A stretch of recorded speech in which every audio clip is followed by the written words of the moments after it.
Donc, on va continuer sur les infections à germes intracellulaires, à bactéries intracellulaires facultatives pour Listeria. L'approche qu'on suit, c'est d'essayer de comprendre les mécanismes des infections pour évidemment leur intérêt biomédical, comprendre les mécanismes pour mieux prévenir, pour mieux diagnostiquer, traiter. Et aujourd'hui, la médecine, comme vous le savez, est devenue scientifique, contrairement à l'approche purement empirique et historique. Et puis on est aussi guidé par la curiosité, le désir de comprendre, de savoir. Et donc, comme vous allez le voir, on peut approcher des questions comme l'homéostasie cellulaire, tissulaire ou de l'hôte, la pathogénicité des agents microbiens, les réponses de l'hôte, l'évolution de l'hôte et du pathogène, toute notion dont Alain vous a parlé il y a quelques minutes. Et donc ici, l'idée, c'est d'expliquer comment l'hystéria induit une infection disséminée, non seulement pour elle-même, mais comme modèle pour comprendre ce processus qui implique des facteurs microbiens et de l'hôte. Et vous allez comprendre au cours de la présentation pourquoi j'ai utilisé ce titre. Alors je vais commencer par un contre-exemple. La listériose, c'est une infection bactérienne d'origine alimentaire qui est grave et due à une bactérie qui s'appelle Listeria monocytogenes. Mais il y a d'autres infections bactériennes d'origine alimentaire. L'une d'entre elles est la shigellose ou la dysenterie bacillaire de nos ancêtres. Et tous les opposent en fait. Pour déclencher une shigellose, il faut très peu de bactéries et ça va déclencher des symptômes au niveau intestinal très importants, entraîner de la fièvre, une diarrhée gléro-sanglante, c'est ce qu'on appelle le syndrome dysentérique, qui se traduit en fait au plan tissulaire par de l'inflammation, des dommages tissulaires, et qui traduit en fait une stimulation très forte de l'immunité innée. Et ceci corrèle avec l'absence de dissémination systémique, c'est-à-dire que l'infection reste locale. Si on fait des hémocultures, pour les médecins d'entre vous, elle reste négative en règle, et pourtant l'infection est très spectaculaire. Et en fait, dans le cadre de déficit immunitaire d'acteurs de l'immunité innée, comme ici IRAK4, eh bien, la shigellose peut devenir une infection disséminée, ce qui montre bien le rôle critique que vous connaissez de l'immunité innée dans le contrôle, par le biais de l'inflammation et de tous ses effets, dans le contrôle de la dissémination des agents infectieux. Et finalement, la listériose, c'est à peu près tout le contraire. Il faut un inoculum très élevé pour induire une maladie chez l'homme. La phase intestinale est vraiment silencieuse, on peut dire, très peu de symptômes, très peu d'inflammation au plan histologique au niveau intestinal.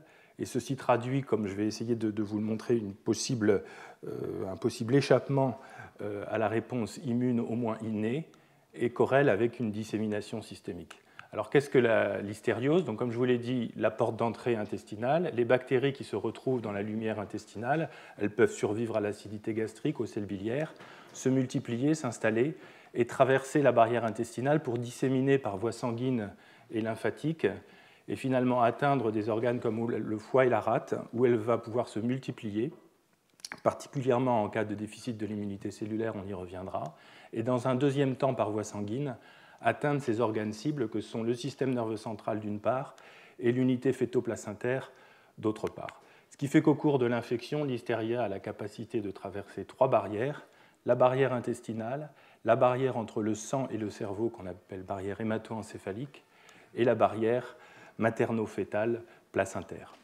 Et donc étudier les mécanismes qui expliquent la dissémination de l'hystéria, c'est aussi essayer de comprendre comment un pathogène peut traverser ces barrières qui, par définition, sont censées être étanches.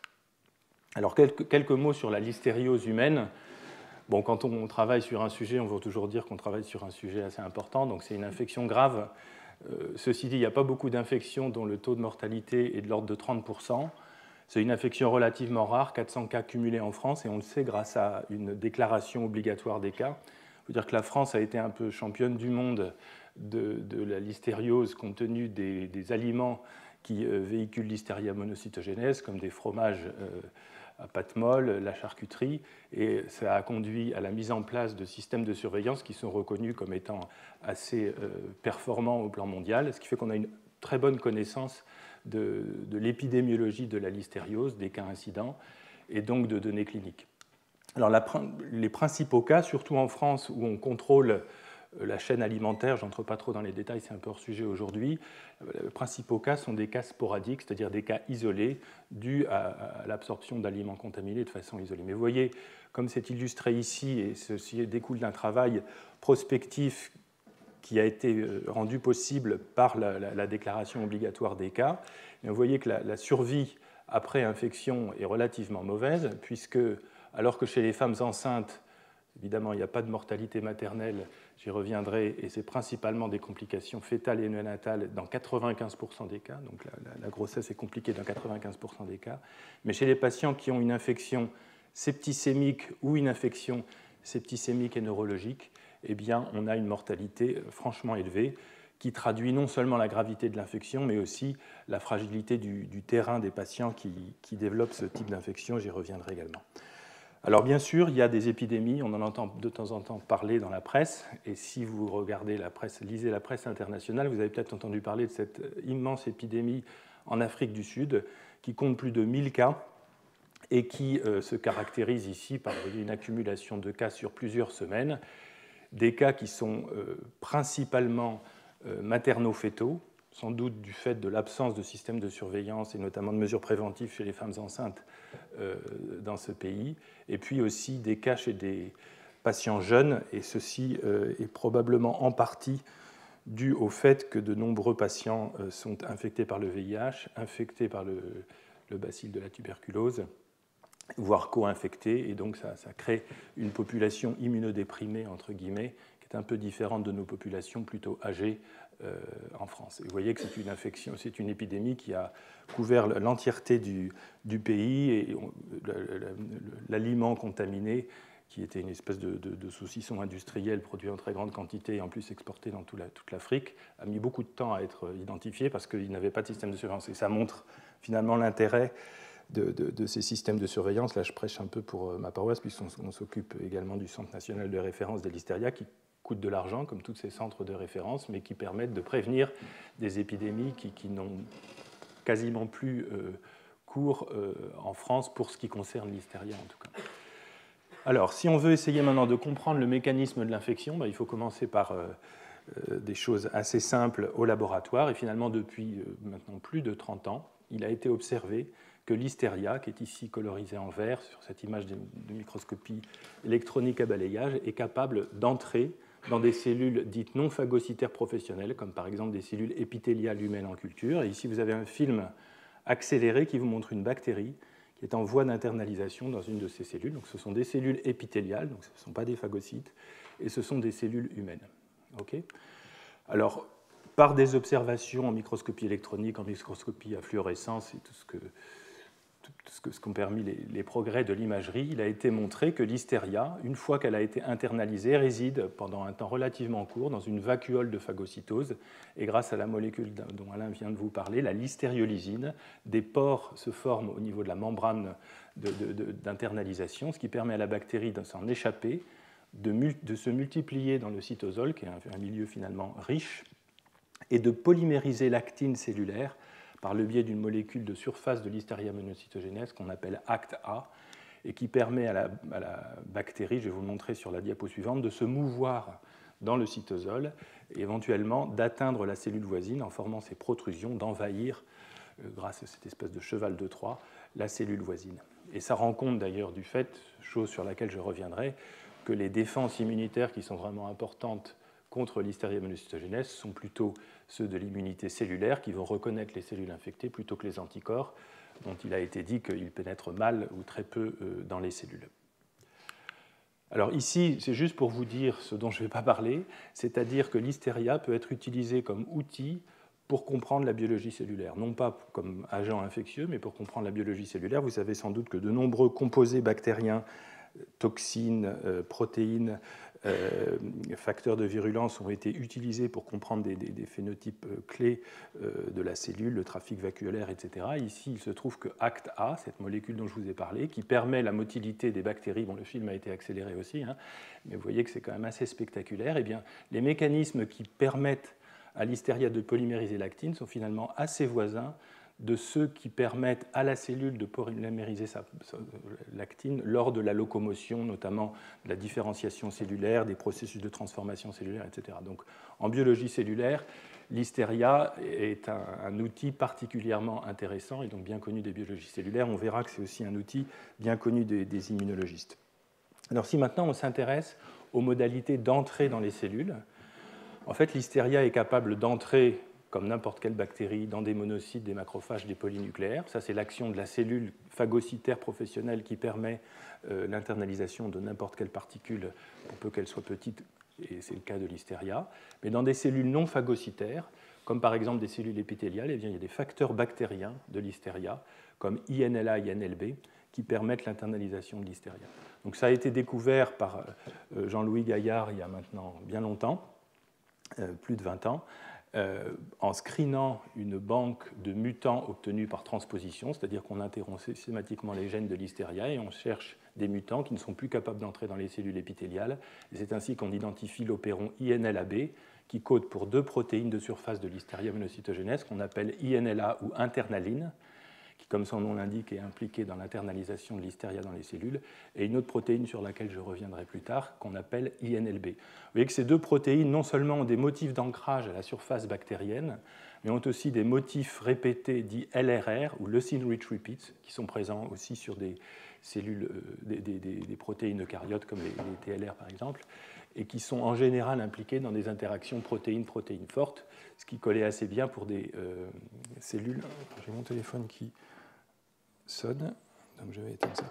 Ce qui collait assez bien pour des molécules qui sont impliquées dans une interaction avec la cellule hôte. Alors, il a été montré, il y a pas mal de temps également, que pour ce qui concerne l'entrée dans les cellules et du côté bactérien, INLA est suffisante pour permettre l'entrée. C'est-à-dire que si vous prenez des bactéries non pathogènes, non invasives, et on a une espèce de l'hystéria qui s'appelle l'Hystéria innocua, qui n'est absolument pas pathogène et qui n'est pas notamment capable d'entrer dans les cellules épithéliales en culture. Si vous transférez le gène d'INLA dans cette espèce bactérienne, vous le faites exprimer, la protéine est présente à la surface, comme on ne le voit pas bien ici, en ce marquage, cet immunomarquage à l'heure, et bien ces bactéries deviennent invasives. Et encore mieux, si vous prenez des billes de latex de 1 micromètre de diamètre, totalement inertes, qui ne sont pas internalisées, vous coatez l'extérieur, vous recouvrez l'extérieur de ces billes par de l'internaline purifiée, et ces billes sont maintenant internalisées d'une façon spécifique dans les cellules épithéliales humaines en culture. Donc du côté bactérien, INLA est suffisant pour permettre l'entrée. Alors le récepteur d'INLA a été identifié il y a pas mal de temps également. C'est une molécule très intéressante et élégante qui s'appelle la eucadérine, qui est impliquée dans la formation des jonctions adhérentes. Comme vous le savez, les cellules épithéliales se polarisent. En se polarisant, elles développent des jonctions adhérentes qui permettent la formation des jonctions serrées, et c'est ça qui donne aux cellules épithéliales leur fonction barrière, leur imperméabilité. Et donc la eucadérine, qui interagit in vitro avec INLA, est impliquée dans des interactions homophiliques et calcium dépendantes qui permettent aux cellules de se joindre, comme vous le voyez ici, et qui sont en contact au plan cytosolique avec le cytosquelette d'actine, ce qui donne de la tension au système et qui permet aux jonctions non seulement d'être solides, mais aussi d'être très dynamiques. Et donc c'est une molécule qui est étudiée évidemment dans les processus développementaux de transformation cellulaire, etc. Je ne détaille pas cet aspect, mais il se trouve que INLA reconnaît la eucadérine. Et donc non seulement elle la reconnaît in vitro, mais si vous prenez des fibroblastes qui n'expriment pas de eucadérine, parce que eucadérine, ça veut dire epithelial cadérine, c'est-à-dire que c'est exclusivement exprimé, enfin très préférentiellement exprimé dans les cellules épithéliales. Donc ces cellules n'expriment pas de eucadérine, il n'y a pas d'entrée de bactéries exprimant INLA. Vous les transfectez de sorte qu'elles expriment la eucadérine humaine, et il y a une entrée. Donc cette interaction est fonctionnelle, elle permet l'entrée de la bactérie dans la cellule. Et là, nous avons une surprise, c'est que si vous prenez non pas la eucadérine humaine, mais la eucadérine de souris, qui est très voisine en termes de séquence, eh bien, vous n'avez pas du tout d'entrée, ça ne marche pas. Donc évidemment, dans ces cas-là, ce que vous vous dites, c'est que la manip, l'expérience n'a pas marché, mais en fait, elle avait bien marché. Et quand on a regardé précisément ce qui se passait, et qu'on a étudié les différences en termes de séquence entre la eucadérine humaine et la eucadérine de souris, on a pu, par échange de domaines et mutagénèse dirigée, mettre en évidence qu'un seul acide aminé, qui est le 16e de la protéine mature, qui est une proline dans les espèces permissives comme l'espèce humaine et un acide glutamique chez la souris, est responsable de la spécificité d'espèce de l'interaction. En d'autres termes, Si vous changez cette proline en acide glutamique au sein de la eucadérine humaine, ça ne marche plus. Les bactéries ne sont plus capables d'adhérer et d'entrer dans les cellules. Si en revanche, vous humanisez entre guillemets la eucadérine de souris pour ce qui concerne le 16e aminoacide, en remplaçant l'acide glutamique en proline, ça se met à marcher. Et donc là, je voudrais vous dire que cette spécificité d'espèce, ce n'est pas du tout quelque chose de très spécifique, si je puis dire, à Listeria monocytogenes, mais c'est plutôt la règle dans les interactions hôtes pathogènes. De très nombreuses interactions hôtes pathogènes sont spécifiques d'espèces pour des virus comme le poliovirus, le virus de l'hépatite C, évidemment le virus VIH, le virus de la rougeole et j'en passe, des bactéries, la toxine diphtérique, Helicobacter, Shigella, etc.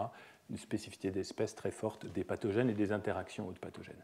Alors cette constatation in vitro nous a amené à deux conclusions, deux choses. D'abord que le modèle murin, la souris, n'était sans doute pas le bon modèle pour étudier le rôle d'INLA, qui interagit avec la eucadérine humaine, mais pas avec la eucadérine de souris, et que des souris humanisées exprimant la eucadérine humaine seraient éventuellement un bon modèle pour étudier l'infection. Donc c'est ce qui a été fait. Des souris donc, qui expriment la eucadérine humaine au niveau épithélial intestinal ont été générées. En contrôle, ici, vous avez des souris non transgéniques qui n'expriment pas de eucadérine humaine, un anticorps ne les reconnaît pas, et ici, vous avez les souris transgéniques. Et bien, ce qu'on voit, c'est que dans les souris transgéniques, qui expriment donc un récepteur fonctionnel pour INLA, vous avez une mortalité dépendante d'INLA après infection par voie orale, alors que dans les souris sauvages, vous n'avez absolument pas de mortalité après infection par voie orale. Donc non seulement ici vous acquérez dans les souris transgéniques une mortalité par voie orale, mais elle est internaline dépendante et eucadérine dépendante, comme je vous l'ai dit. Alors si on regarde d'un peu plus près le processus infectieux, ici vous avez les souris non transgéniques, vous voyez qu'il ne se passe pas grand-chose. Dans les souris transgéniques, et avec les bactéries qui expriment INLA, vous avez une invasion du tissu intestinal et une dissémination de l'infection, ici dans les ganglions mésentériques, mais on aurait la même chose au niveau du foie et de la rate, une infection systémique. Et ceci corrèle au plan histologique avec une traversée des bactéries de l'épithélium intestinal. Alors vous voyez les flèches en rouge et peut-être au bout une bactérie rouge qui a été marquée avec un anticorps. Ensuite, à un temps plus tardif, des bactéries qui se répliquent dans ce qu'on appelle la lamina propria, le tissu conjonctif sous l'épithélium des villosités intestinales, un peu de réaction inflammatoire, une dissémination, et ceci n'est jamais observé avec le mutant INLA ou avec des souris non transgéniques. Donc une interaction INLA-eucadérine qui permet la traversée de la barrière épithéliale intestinale, prérequis pour la dissémination de l'infection chez la souris humanisée. J'en profite juste pour vous dire qu'on discute souvent de savoir est-ce que la souris c'est un bon modèle, finalement c'est très différent de l'homme, mais quand même il y a des points communs, donc peut-être que c'est intéressant, etc. Juste pour vous dire, avec ces résultats, que la question n'est pas tellement de savoir si on est proche ou lointain de la souris, mais soit le phénotype est comparable, et à ce moment-là on peut étudier, soit c'est différent, et on peut exploiter cette différence pour essayer d'en comprendre les bases moléculaires, et par exemple d'humaniser les souris, c'est fait dans de nombreux domaines, pour les interactions pathogènes, pour la compréhension du système immunitaire, etc. Je pense que c'est intéressant d'avoir ça en tête plutôt que de se poser la question de savoir si le modèle murin est un bon ou un mauvais modèle, ça ne veut pas dire grand-chose. Alors, je vous ai parlé d'INLA, il y a aussi donc une autre protéine de surface de Listeria monocytogenes, dont j'ai dit un mot, qui s'appelle INLB. J'y reviendrai plus tard, mais pour ce qui concerne la traversée de la barrière épithéliale intestinale, il n'y a pas de rôle d'INLB. Pourtant, INLB permet l'entrée de Listeria dans un très grand nombre de types cellulaires in vitro, mais pour ce qui concerne la traversée de la barrière intestinale in vivo, aucun effet de la mutation INLB, de la délétion d'INLB. Donc seule INLA est suffisante, est nécessaire et suffisante pour permettre la traversée de la barrière intestinale. Alors pour ceux d'entre vous qui sont observateurs et qui connaissent la biologie cellulaire, vous avez dû vous dire, mais c'est quand même bizarre, cette eucadérine, elle est ici, les bactéries sont là, et entre les deux, il y a la jonction la plus serrée qu'on puisse faire. Comment se fait-il que Listeria traverserait la barrière intestinale? Donc évidemment, ça nous a interpellés, mais comme on avait ce résultat génétique assez clair, enfin même très clair, que INLA et la eucadérine étaient toutes les deux impliquées dans la phase intestinale de l'infection, on s'est dit qu'il doit bien y avoir quelque chose qui se passe. Donc ce qu'on s'est dit, c'est qu'on allait essayer de détecter avec des méthodes d'imagerie un peu résolutives où était le récepteur et si Listeria pouvait y accéder. Donc pour ça, vous pouvez utiliser des méthodes de microscopie confocale, biphotonique, enfin avancées, qui permettent surtout de garder l'intégrité du tissu, de ne pas faire de coupe comme on le fait en histologie classique, mais d'imager l'entièreté du tissu et grâce au laser, pénétrer à l'intérieur du tissu sans l'endommager.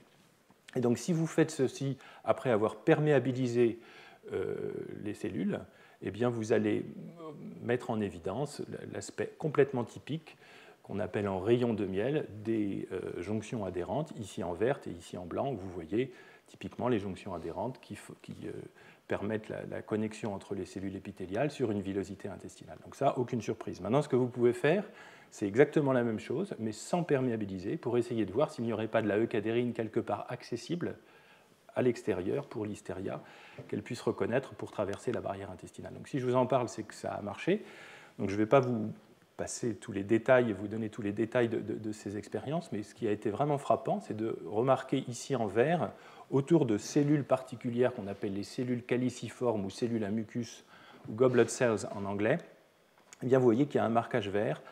En blanc est le mucus qui est en voie d'expulsion à la surface de l'épithélium. Et vous voyez qu'ici, il y a un rond vert qui semble montrer que de la eucadérine est accessible à ce niveau-là. Et effectivement, c'est une zone où les jonctions serrées sont un peu plus lâches et qui permettent finalement l'accès à la eucadérine qui est un peu délocalisée. Je n'entre pas trop dans les détails, on n'a pas vraiment le temps. Et ce qui était intéressant ici, c'est de non seulement mettre en évidence l'accessibilité du récepteur, mais la présence de bactéries, que vous voyez peut-être ici en rouge, au contact de cellules à mucus. Vous voyez ici une bactérie qui est au contact, ici une bactérie qui a traversé ou qui est en voie de traverser une cellule à mucus, et ici une bactérie qui a traversé. Et si on quantifie tout ça, c'est purement INLA dépendant, c'est au niveau des cellules à mucus. Et notre surprise a été non seulement que c'était un processus très rapide, mais surtout que c'était LLO et ACT-A indépendants, suggérant que l'hystéria n'avait pas besoin de quitter la vacuole, pas besoin de se mouvoir dans la cellule pour traverser la cellule de façon très rapide. Et d'ailleurs, si vous prenez cette bactérie dont j'ai parlé tout à l'heure, qui s'appelle Listeria innocua, vous lui faites exprimer juste INLA, eh bien ça suffit à lui permettre de traverser la cellule, ce qui montre bien qu'il n'y a pas besoin de la listériolysine, il n'y a pas besoin d'ACTA. Alors ceci était un peu surprenant, et donc on a été un peu plus loin pour essayer de comprendre, et on s'est dit, si l'hystéria reste dans une vacuole, c'est donc que la vacuole elle-même est mobilisée, et donc on s'attend à ce que les microtubules qui sont impliqués, c'est la partie du cytosquelette, comme vous le savez, qui est impliquée dans la mobilité dans la mobilisation des vésicules à l'intérieur de la cellule, que les microtubules soient impliqués. Et effectivement, si on utilise des drogues qui interfèrent avec la dynamique des microtubules, comme le nocodazole, ou la colchicine, eh bien on bloque les cellules, je n'entre pas dans les détails, mais on bloque les cellules, les bactéries dans les cellules plus exactement, elles ne sont plus transloquées complètement. Ce qui suggère que les microtubules, qui ne sont pas impliqués dans l'internalisation de l'hystéria, sont impliqués dans le transfert de l'hystéria à travers l'épithélium. Donc ça, c'était un résultat qui était bien cohérent avec l'absence de contribution de la listériolysine et d'ACTA. Et d'autre part, là non plus je ne vais pas entrer dans les détails, mais il y a moyen d'interférer avec ce qu'on appelle la machinerie d'exocytose. Si une vésicule arrive au pôle basolatéral de la cellule, pour que son contenu puisse être relargué dans la lamina propria, il faut qu'il y ait une fusion membranaire, ce qu'on appelle un processus d'exocytose. Et bien, si on interfère avec l'exocytose, avec ce peptide ici, eh bien, on bloque la translocation. Donc deux éléments, la contribution des microtubules et la contribution de l'appareil d'exocytose qui sont en faveur de ce que l'hystéria traverserait l'épithélium in vivo par transcytose, ce qui était franchement assez peu attendu, dans la mesure où dans tous les livres où vous regarderez quel est le devenir de l'hystéria dans les cellules épithéliales en culture, eh bien vous verrez qu'elle quitte la vacuole, qu'elle fait toute cette polymérisation d'actine, et nous ce qu'on a vu c'est ça. Alors évidemment, dans ce genre de situation, on peut dire oui, mais peut-être que ce n'est pas tout à fait vrai et que quand même ce qu'il y a dans les livres, c'est plus vrai que ces nouveaux résultats. Et donc je vais vous dire ce qu'on essaie de faire pour essayer d'avancer et de documenter ces résultats et de décrypter les mécanismes sous-jacents. Avant de faire cela, je voudrais bien être clair, ce n'est pas du tout pour dire que la listériolysine et ACT-A ne servent à rien, parce que quelquefois, par raccourci, on peut le comprendre. Ce sont deux facteurs de virulence absolument fondamentaux de l'Listeria monocytogenes. En d'autres termes, vous prenez un mutant pour la listériolysine ou un mutant pour ACTA, et vous faites une infection soit par voie intraveineuse chez la souris, soit par voie orale, et vous verrez que l'infection systémique est très clairement déficiente. Et ceci est dû au fait que ces deux molécules, la listériolysine et ACTA, permettent d'une part l'échappement de la vacuole dans les macrophages et les monocytes qui sont bactéricides. Cette vacuole est bactéricide, donc s'en échapper permet à la bactérie de survivre et de se multiplier, et ACTA permet d'infecter les cellules voisines. Donc ici, ça a été montré par d'autres personnes que nous il y a bien longtemps, mais ici, on a utilisé avec un collègue de Pasteur, Jean-Pierre Levrault, le modèle dit zebrafish, qui a l'avantage d'être transparent. Donc vous avez ici une imagerie faite in vivo, mais où vous voyez les bactéries en vert dans une seconde ici, sur une cellule qui a un phénotype de macrophage, et on a pu montrer que la listeriolisine et ACTA étaient bien impliquées dans la virulence. D'accord ? Donc ces deux molécules sont principalement impliquées dans la phase de l'infection qui implique les phagocytes professionnels, qu'ils soient monocytes et macrophages. Alors juste puisqu'il y a quand même un petit rapport avec l'immunologie dans le cours d'aujourd'hui, pour vous dire qu'une fois que l'hystéria a échappé de cette vacuole qui pourrait la tuer, elle n'a pas du tout gagné la course, puisque les antigènes bactériens, en l'occurrence, vont être exprimés à la surface des cellules infectées, et il a été très clairement montré par Macanès notamment, et d'autres depuis, que l'immunité adaptative, et notamment les cellules T cytotoxiques CD8, étaient absolument très efficaces dans leur capacité à tuer ces cellules infectées et à permettre une clearance complète des cellules infectées chez l'hôte. Donc tout ça veut dire que chez un hôte immunocompétent, notamment pour les fonctions T cytotoxiques, l'infection ne va pas se propager de façon infinie et va finalement pouvoir être contrôlée. Elle est très immunisante d'autre part, et ceci est dû au fait que les cellules infectées, monocytes ou macrophages, expriment à leur surface des peptides, notamment dérivés de la listeriolisine, qui sont reconnus et qui permettent la destruction des cellules infectées, la tuerie des cellules infectées. Alors, oui, ceci illustre que l'hystéria, en fait, a été utilisée très abondamment et continue à être utilisée très abondamment par les immunologistes qui travaillent notamment sur les aspects d'immunité cellulaire adaptative, puisque c'est très simple à utiliser et c'est très carré, entre guillemets. Et en plus, il y a un peptide immunodominant, enfin une protéine immunodominante qui est la listeriolisine. Et accessoirement, ça illustre aussi que ce soit pour la vaccinologie vis-à-vis de Mycobacterium tuberculosis, voire dans les approches de vaccinologie antitumorale, utiliser la listeriolisine ou l'hystéria exprimant la listeriolisine comme système pour présenter les antigènes est quelque chose de très intéressant. Alors maintenant, revenons sur la partie barrière intestinale. Je vous ai dit que cette observation était finalement inattendue. Et ce qu'on veut maintenant, c'est comprendre de façon détaillée les mécanismes de la translocation. Et il se trouve que l'hystéria ici, que vous voyez en vert, suit le trajet que suit la eucadérine quand elle est constamment recyclée du pôle apical de la cellule vers la région basolatérale.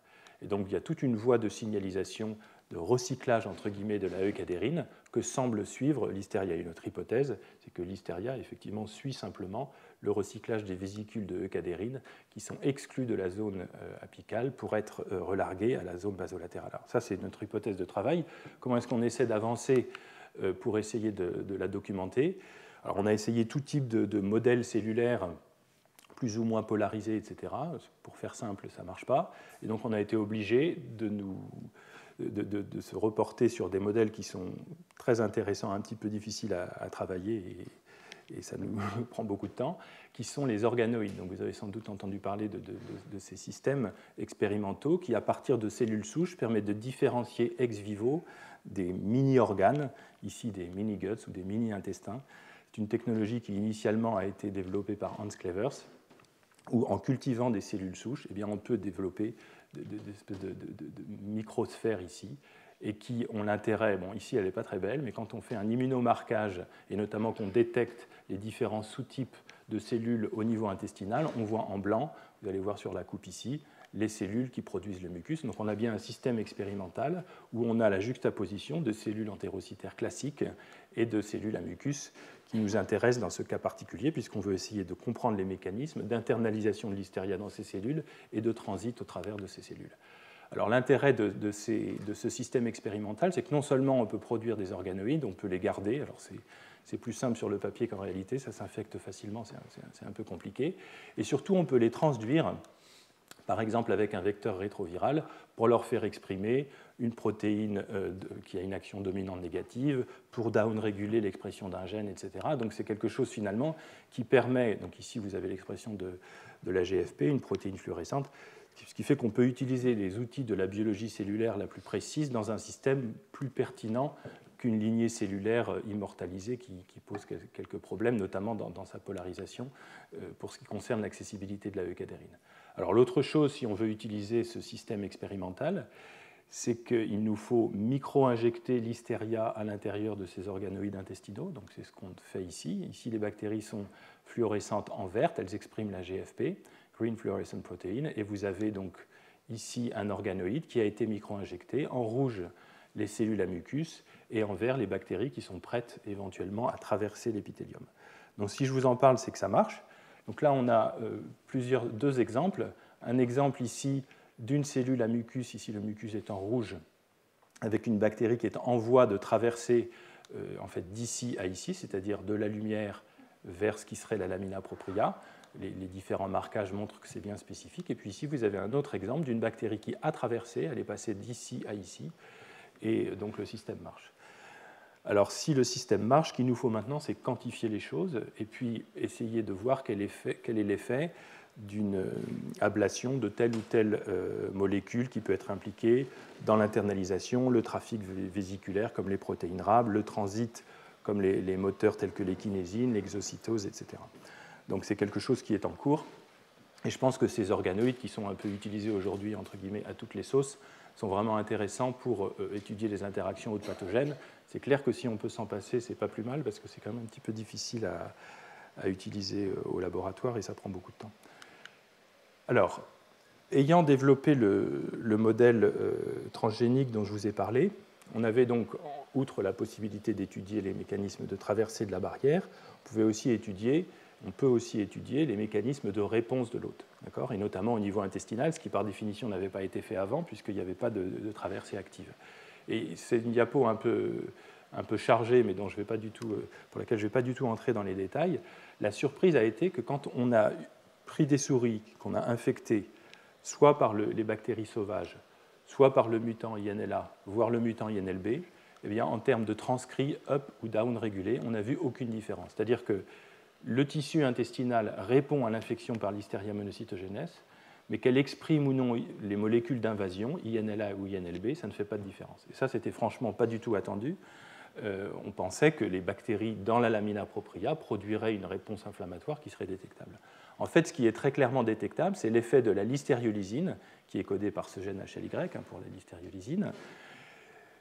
Ce gène est responsable de la quasi-totalité des transcrits qui sont up ou down régulés au niveau intestinal et en fait ne s'exprime qu'au niveau des plaques de Peyer, qui sont les organes lymphoïdes associés aux muqueuses, et les bactéries ici induisent une réponse inflammatoire relativement modérée. En revanche, au niveau des villosités intestinales, où INLA permet la traversée de la barrière intestinale, il n'y a pas de réponse détectable médiée par cette internaline. Donc c'était franchement une surprise, et en fait ces résultats, on les a acquis il y a bien longtemps, avant qu'on ait découvert que les cellules à mucus étaient une porte d'entrée pour l'hystéria. Et on pense que le fait que, je vais y venir sur la diapositive suivante, les cellules à mucus soient impliquées est certainement pas innocent, mais une autre chose qui nous semble importante, c'est que si l'hystéria traverse l'épithélium au sein d'une vacuole, ça lui permet sans doute d'échapper à la détection des senseurs cytosoliques, tels que des molécules NLR par exemple, qui sont impliquées dans la réponse inflammatoire immédiate à un challenge microbien. Si la bactérie traverse très rapidement et qui plus est dans une vacuole, possiblement ça explique l'absence de réponse détectable. Mais chose encore plus intéressante sur laquelle on travaille actuellement, ce sont les cellules à mucus, donc les goblet cells ou cellules caliciformes. C'est des cellules qui sont connues depuis bien longtemps, qui fabriquent des tonnes de mucus, et elles étaient jusqu'à récemment considérées comme étant juste spécialisées à faire ça. En fait, si on retourne dans la littérature ancienne, on s'aperçoit qu'il avait été décrit que ça pouvait être un site de translocation des immunoglobulines maternelles chez les enfants qui étaient allaités. Et il y a effectivement un réseau de microtubules à la périphérie de ces cellules, dans la zone où il n'y a pas de mucus, qui pourrait être impliqué dans ce transfert vésiculaire d'immunoglobulines. Mais de façon vraiment intéressante, a été décrit maintenant il y a quelques années que ces cellules à mucus pouvaient être un site de transfert d'antigènes luminaux, que ce soit des antigènes alimentaires ou des antigènes dérivés de la flore commensale, et que le fait de passer, c'est un peu mystérieux, mais que le fait de passer par les cellules à mucus corrélait avec une tolérisation, ou en tout cas une non-réponse vis-à-vis de ces antigènes, et il a même été décrit que le mucus lui-même avait une action immunomodulatrice négative.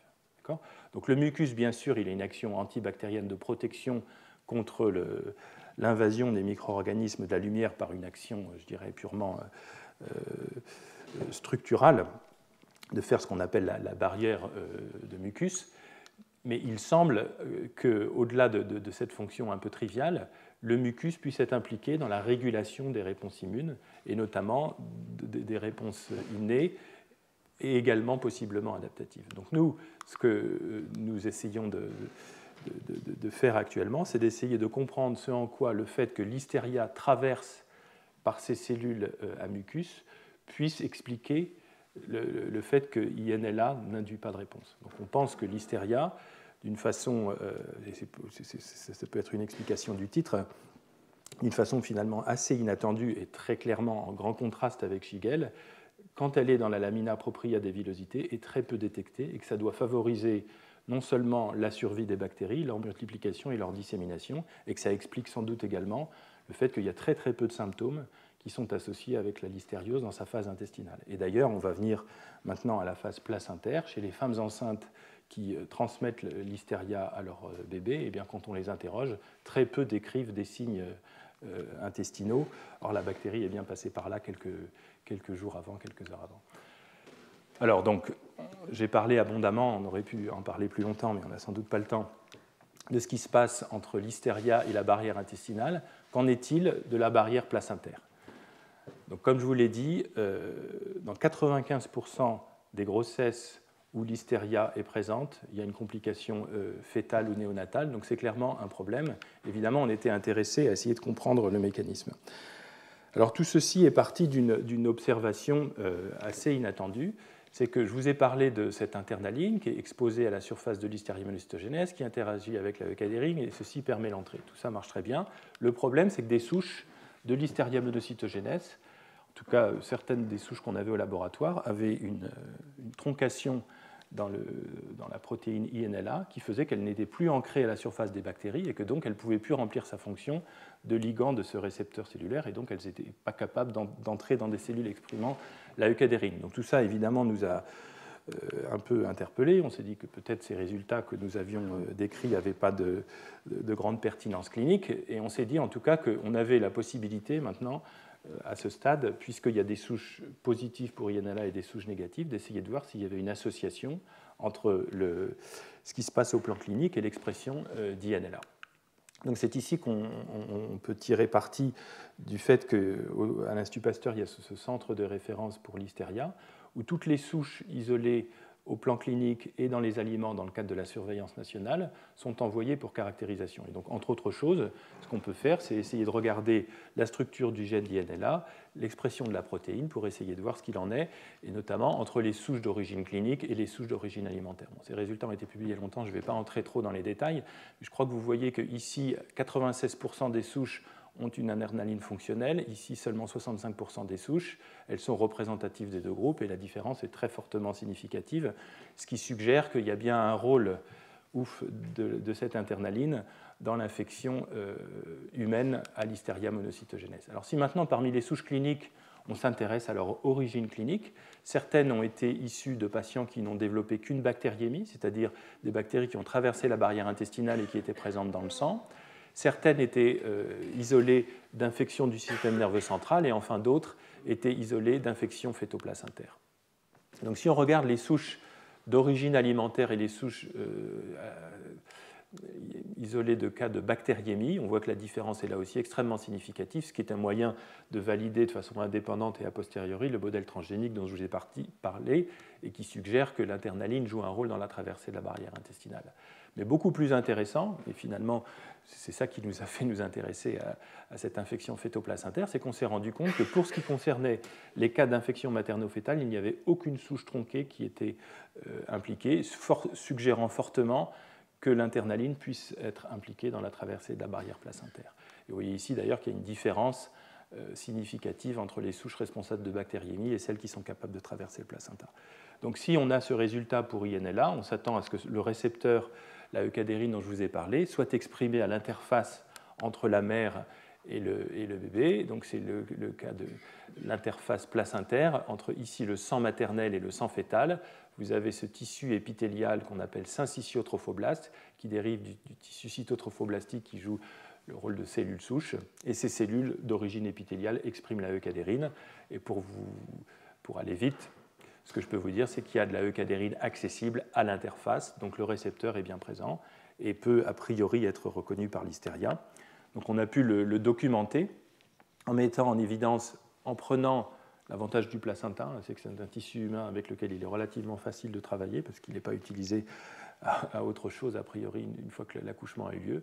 Donc après notamment des accouchements par césarienne, on peut récupérer du placenta, purifier des cellules et les infecter au laboratoire. Et vous voyez ici, la eucadérine a été marquée en vert. Vous avez ces cellules multinucléées qu'on appelle le syncytiotrophoblaste, des bactéries en rouge qui interagissent avec ces cellules, qui recrutent le récepteur. Et je ne vous montre pas la quantification, les bactéries rentrent très bien dans ces cellules.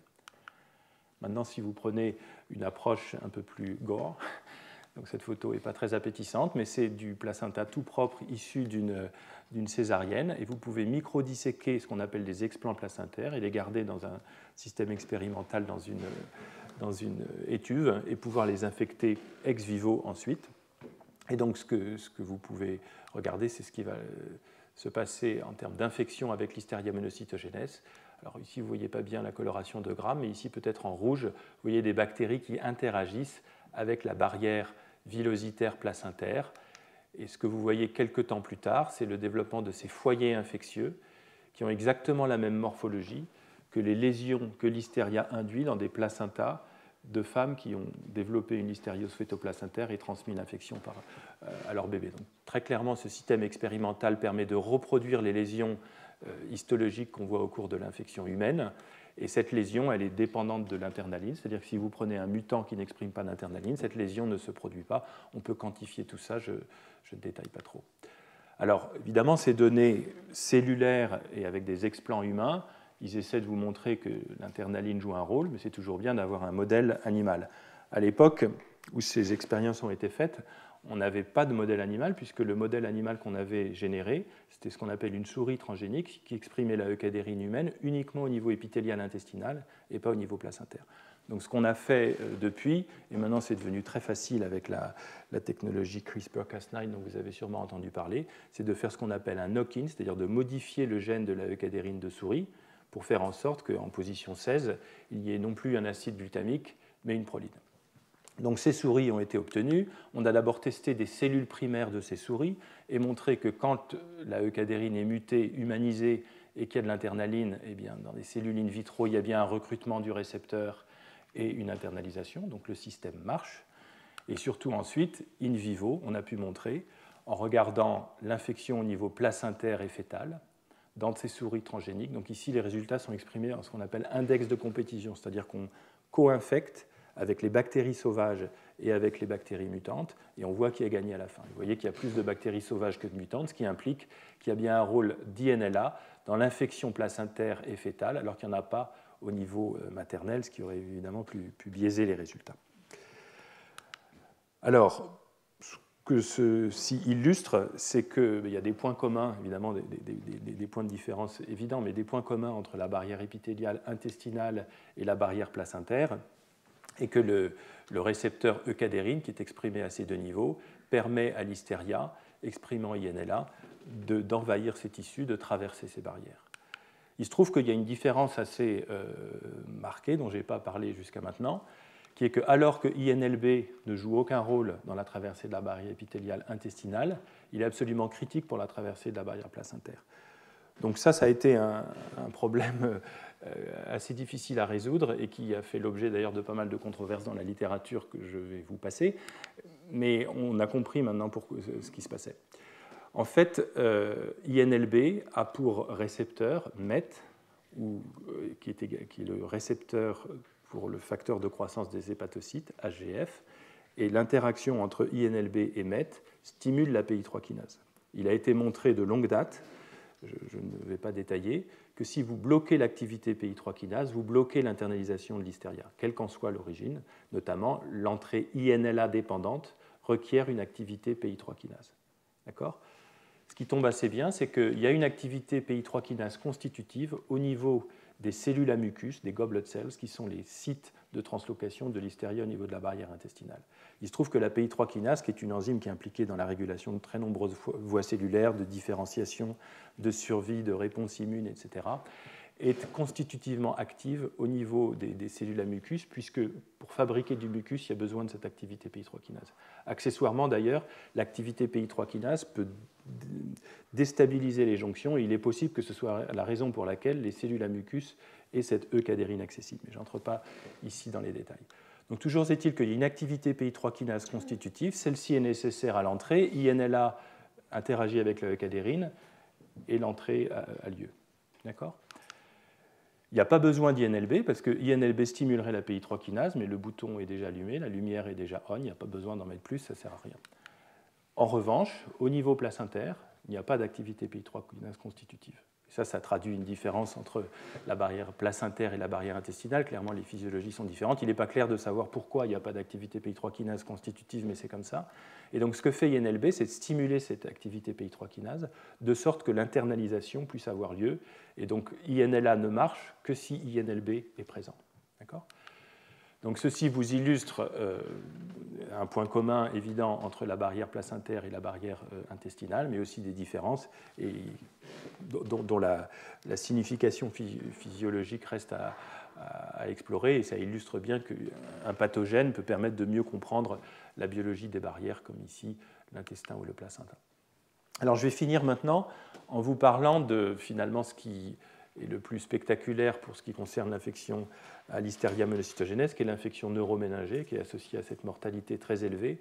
Comme vous l'avez vu sur les données épidémiologiques au tout début, c'est plus difficile de traverser la barrière hémato-encéphalique que la barrière placentaire, puisque aucune des femmes enceintes ne meurt, et ce que je peux vous dire, c'est qu'aucune des femmes enceintes ne développe de l'hystériose neuroméningée. Donc très clairement, le mécanisme de traversée semble être différent, semble être moins efficace, et c'est sans doute la raison pour laquelle on a eu jusqu'à ce jour des difficultés à bien le comprendre. Il faut dire que d'une façon générale, les mécanismes par lesquels les pathogènes atteignent le système nerveux central sont assez mal connus. Bon, il y a beaucoup de modèles expérimentaux et de résultats dans la littérature, mais des choses vraiment claires et complètement consensuelles, pas tant que ça, souvent parce que la traversée se fait de façon par différents mécanismes associés, et donc l'un peut remplacer l'autre quand il est absent.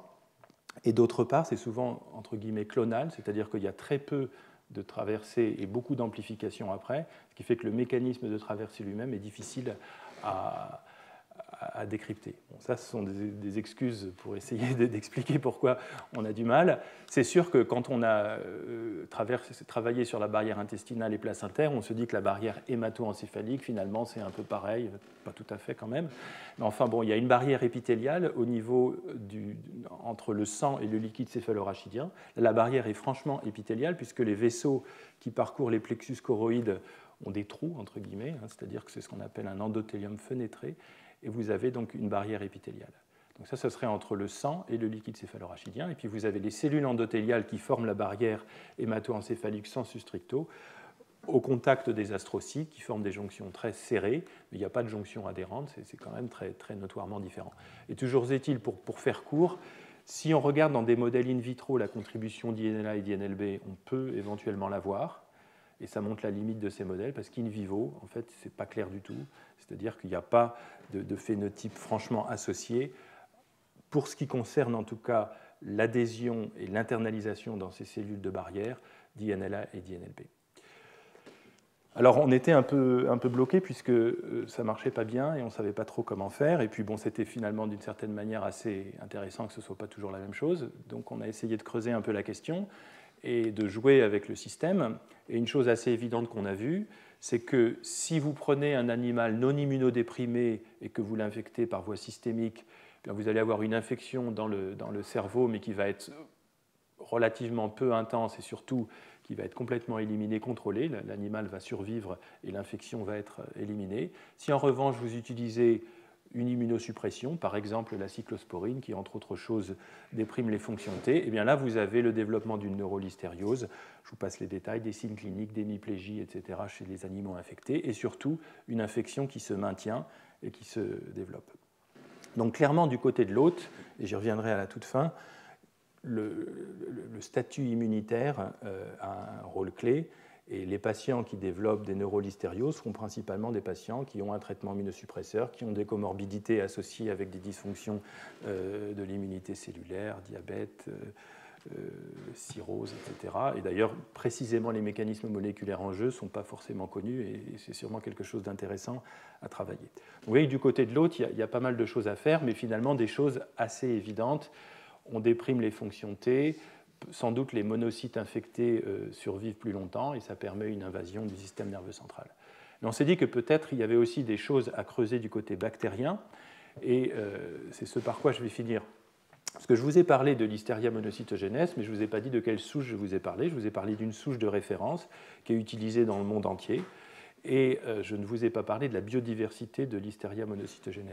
En fait, si on regarde par une technique, par exemple, de multi-locus sequence typing, c'est-à-dire qu'on séquence quelques gènes, en l'occurrence 7, on peut aussi aujourd'hui, et j'y viendrai à la toute fin, séquencer le génome entier. On voit bien sûr qu'il y a une biodiversité de l'espèce Listeria monocytogenes. La biodiversité, c'est la règle. Et donc, on a certains complexes clonaux, 1, 2, 4, 6, 150, etc., qui forment ce qu'on appelle les lignées. Alors ici, vous avez la lignée 1 et la lignée 2, qui sont les deux lignées majoritaires, et puis il y a une lignée 3 petite et une lignée 4 quasi absente.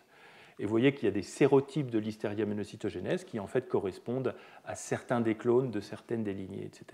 Donc vous avez plein de Listeria monocytogenes, et si vous vous intéressez à savoir d'où viennent les souches de référence, elles ont été ici entourées en jaune. Eh bien, vous voyez que c'est des souches qui appartiennent à ce qu'on appelle le complexe clonal 9 pour deux d'entre elles, et le complexe clonal 7. Et donc, vous pouvez vous poser la question, pardon, quand vous avez tant de difficultés à reproduire une infection du système nerveux central expérimentalement, sur la pertinence d'utiliser ces souches. C'est ce qu'on s'est dit. Et donc, on s'est d'ailleurs posé la question, les souches qui sont responsables d'infections du système nerveux central, quelles sont-elles? Est-ce que c'est n'importe lesquelles ou est-ce que c'est un sous-groupe particulier? Et donc là, on a aussi utilisé les ressources que procure la santé publique, et on a pu étudier de façon rétrospective plus de 6000 souches de Listeria, d'origine alimentaire ou clinique, et on a pu les génotyper. Et on les a classées ici par ordre de prévalence décroissante de complexe clonal. Donc vous avez CC121, CC1, CC9, etc. Vous voyez qu'en prenant une dizaine des premiers, vous avez 80% du total des souches. Donc finalement, la complexité, elle est grande, mais elle n'est pas incommensurable.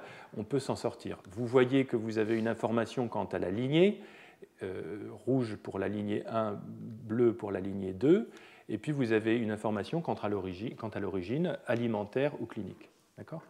Et donc la question, c'est de savoir est-ce que cette répartition, elle est le fruit du hasard ou quoi. Donc évidemment, on peut décomposer les choses en souches d'origine clinique et souches d'origine alimentaire. Et vous voyez, sans entrer dans les détails, que l'ordre des clones ici, ça doit être C1, 6, 2, 4, est différent de celui des souches alimentaires où c'est CC121 et CC9, les deux premières, de façon très statistiquement significative. D'accord ? Donc si on représente les choses de façon différente et que vous avez ici la fréquence des clones dans l'alimentation et la fréquence des clones d'origine alimentaire et la fréquence des clones d'origine clinique, vous voyez qu'il y a des clones qui sont principalement alimentaires et très peu cliniques, et puis des clones qui sont relativement rares dans l'alimentation, mais très associés aux infections humaines.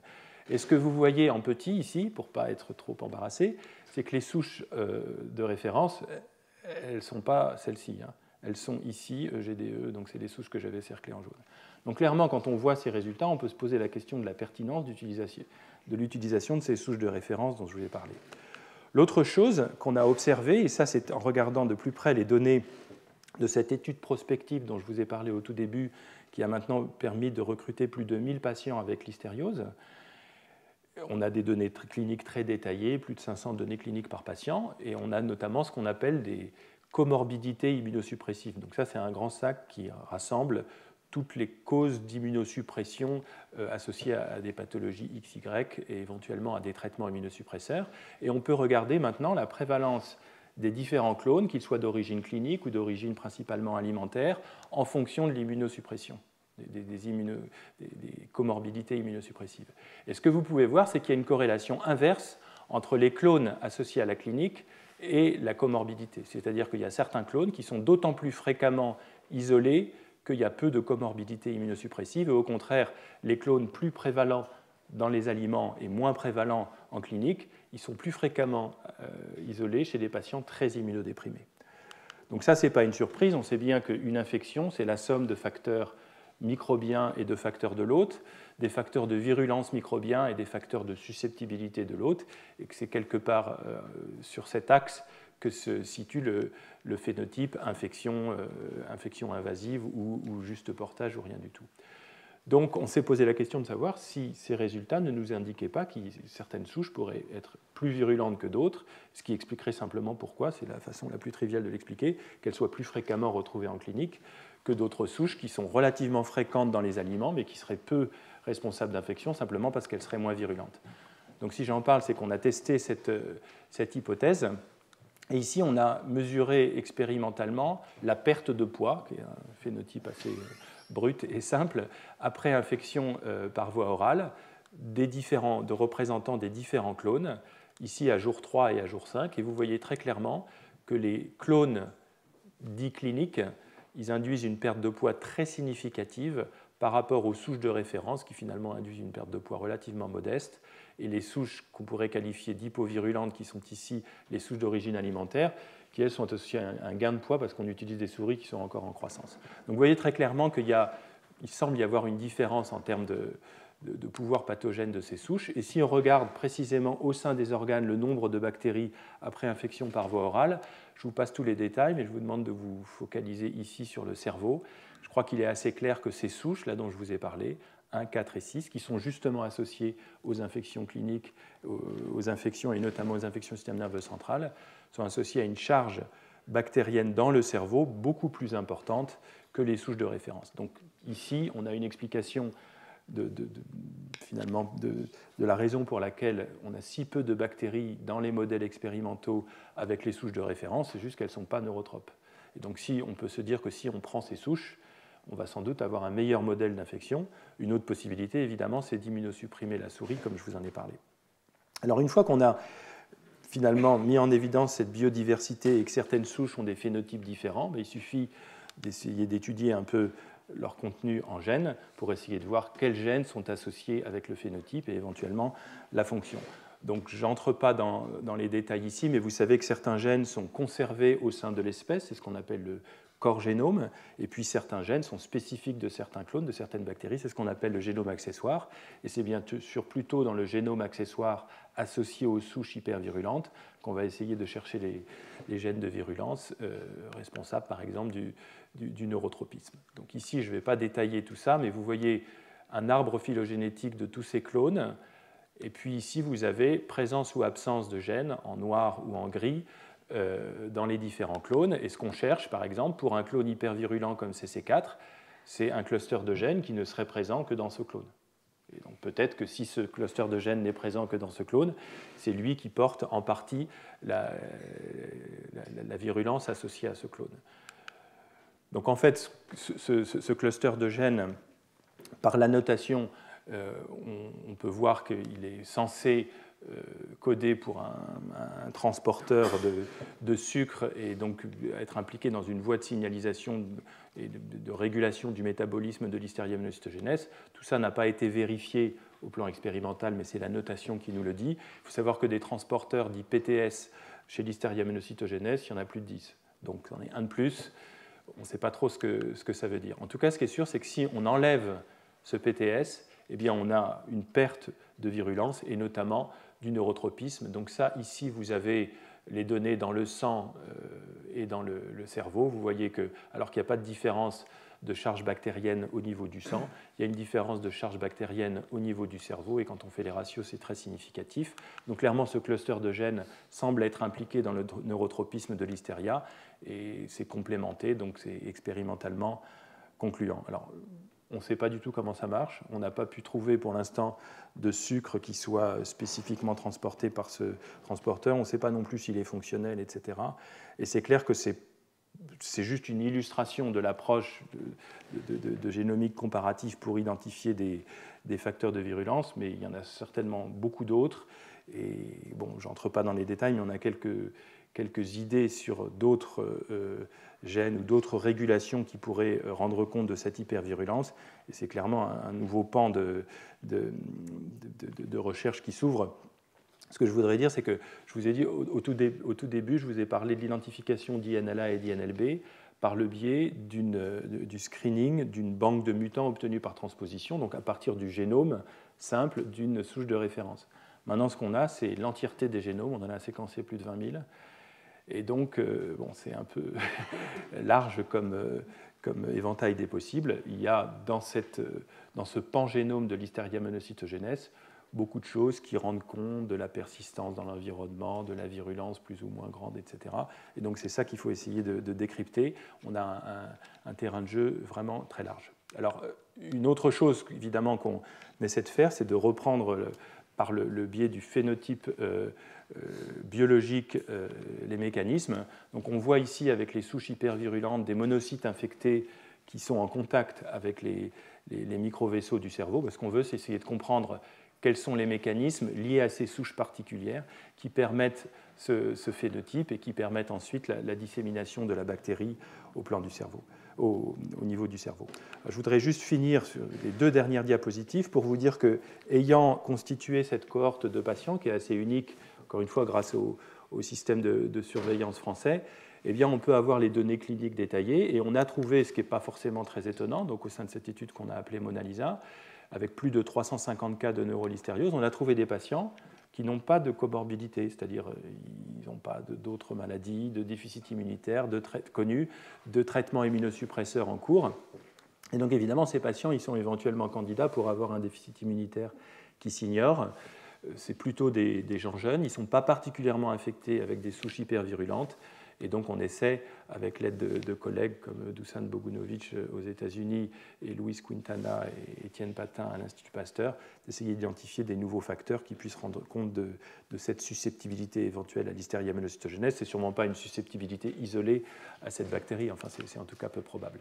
Et puis ce que je vous ai dit en un mot, c'est que maintenant on utilise, dans le cadre de la surveillance, pour finalement comparer les souches et savoir si on a des cas groupés, pour identifier les sources de contamination, le séquençage, qui est devenu tout à fait abordable et dont l'analyse des génomes est relativement simple.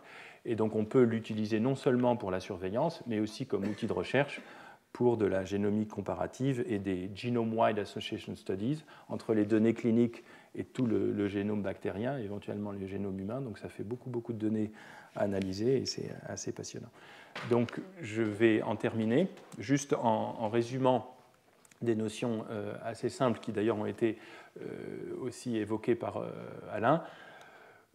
Pour ce qui concerne l'hystéria, mais c'est vrai aussi pour d'autres pathogènes, les interactions hôtes pathogènes, c'est celles qui gouvernent le tropisme cellulaire, tissulaire et d'hôtes. Donc ça pourrait se décliner pour beaucoup de pathogènes.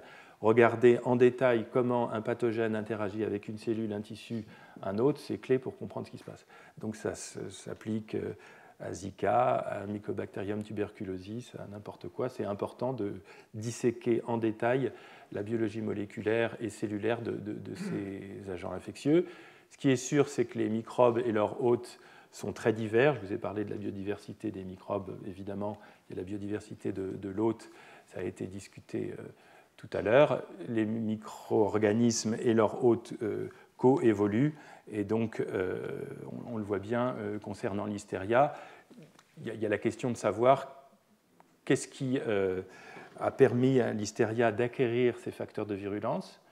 Ce n'est certainement pas les traitements immunosuppresseurs qui sont donnés larga manu aujourd'hui, c'est sans doute dans un hôte plus simple et possiblement d'ailleurs qui n'a pas d'immunité adaptative que l'hystéria a développé son cluster de virulence qui lui permet de survivre dans les macrophages. Elle est a priori pas très douée pour échapper à la réponse T cytotoxique, encore que on peut en discuter. Et donc, il y a toute la question de savoir d'où viennent ces gènes, quelles sont les forces qui permettent de les maintenir, ou au contraire, est-ce qu'il y a des environnements dans lesquels ces gènes disparaissent. Et voilà. Donc, je vais maintenant conclure en, bien sûr, remerciant les nombreuses personnes qui ont participé au travail que j'ai présenté, les personnes actuelles et passées du laboratoire, les personnes du centre de référence dont j'ai parlé également, les collaborateurs à l'Institut Pasteur et ici d'USAD à New York, mes collègues de l'hôpital Necker dans lequel je travaille aussi dans le service des maladies infectieuses, et puis les soutiens financiers, et vous pour votre attention.